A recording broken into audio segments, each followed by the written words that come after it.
So maybe the mindset piece, you talked about it a minute ago about like your earning and what you're worth. You'll never out earn your own self-worth. So that's where that mindset and the thing I talked about earlier is, you know, I could have a value in my head that I'm worth whatever the number is, 100,000, 75. And if I don't value myself more than that, I'll never make that. Right. You just won't. You'll stay in a dead-end job. People might stay in a job that they hate much longer. And there's nothing wrong with retiring at a company if you're happy, but if you're not happy, you might need to evaluate why. Like you might think that you're only good enough to be this position and I could never own the company. I could never be the top producer.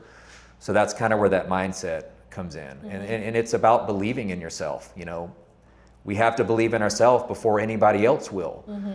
If I'm trying to start a new business and a venture and like it's something I've never done before, I have to first believe that I can accomplish that before anybody else in the world, even my family will. My family, they don't even have to believe. They don't have to believe in you. And a lot of people won't believe until you've succeeded in something. You know, there's even your own immediate family is going to have doubts, and that's, you have to accept that. And I think that's something that's changed in me the last year and a half is I was able to recognize, hey, even though I've been successful, what's the measuring stick?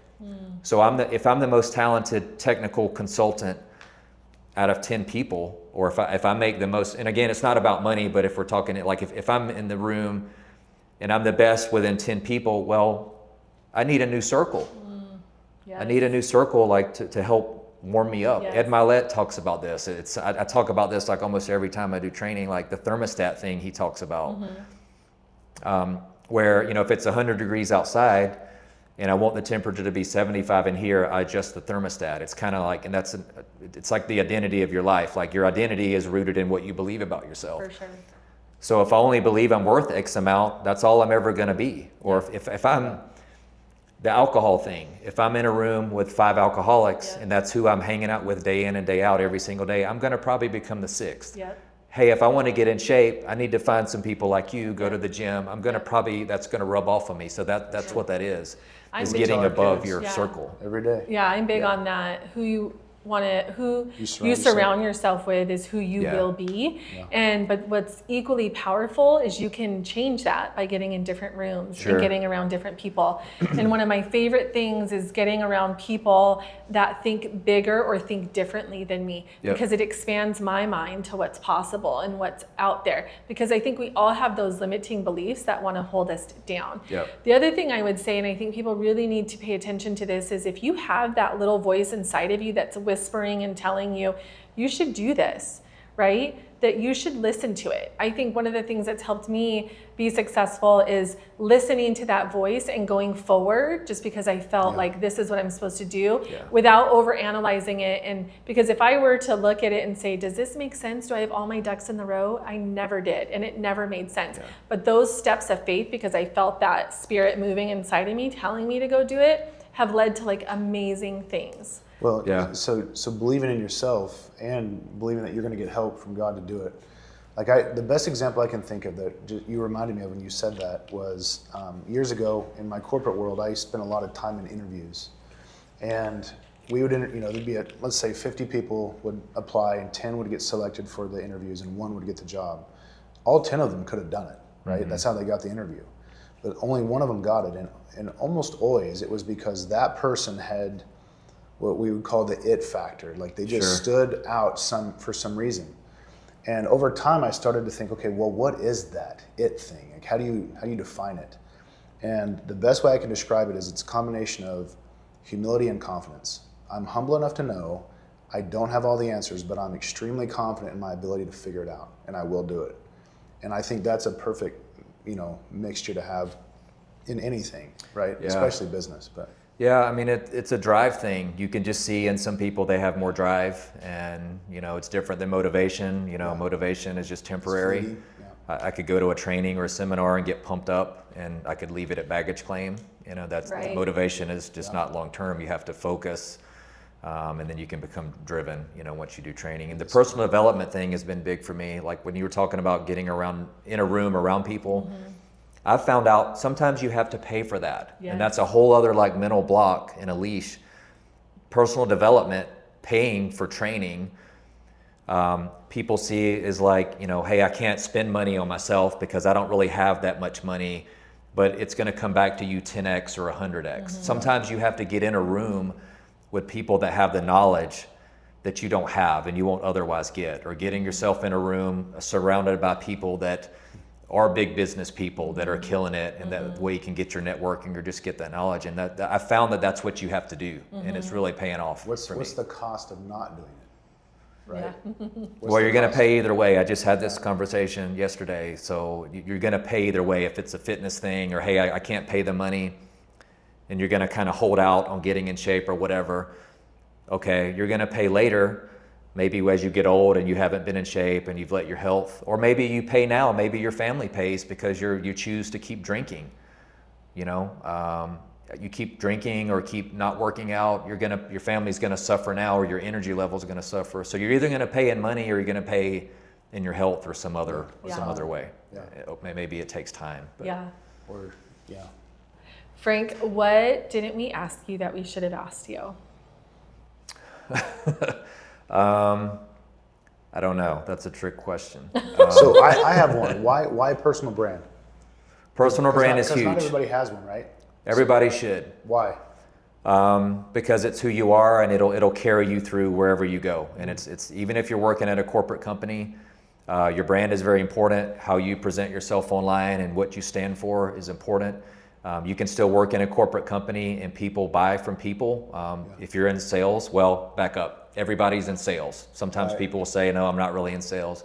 You are in sales. Yep. Even if you're selling your wife on something you want to do, or your kids, we're all in sales. Or asking your mom if you go to your friend's house. You're selling. Exactly. Yeah. So your brand is like what you represent, because it'll carry you through. When I quit the corporate job in 2021 and then went to my own business, I found that people really don't care about the name. Okay, a company or a manufacturer, the brand, who you work for does carry weight, and some of them may be big global brands. But at the end of the day, like when you're selling to a client one-on-one, like they're buying you. 100%. They're buying you and me. Same, and that's your brand. That from like, we could be one of 10 different brokerages. It really doesn't matter. Yeah.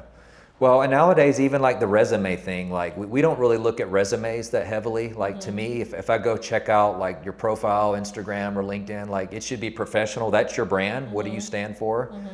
It could be personal things. It could be stuff about your faith, but like what are you doing out there online? Like if you're out there posting pictures and you're drunk every weekend, that's going to hurt these younger people and kids that are like, so that is your brand. It's just it's how you present yourself, and it's just a digital copy of. I'm reading Wealthy and Well Known. We're doing a book club around it. And he says in there that your brand is essentially what people say when you're not in the room.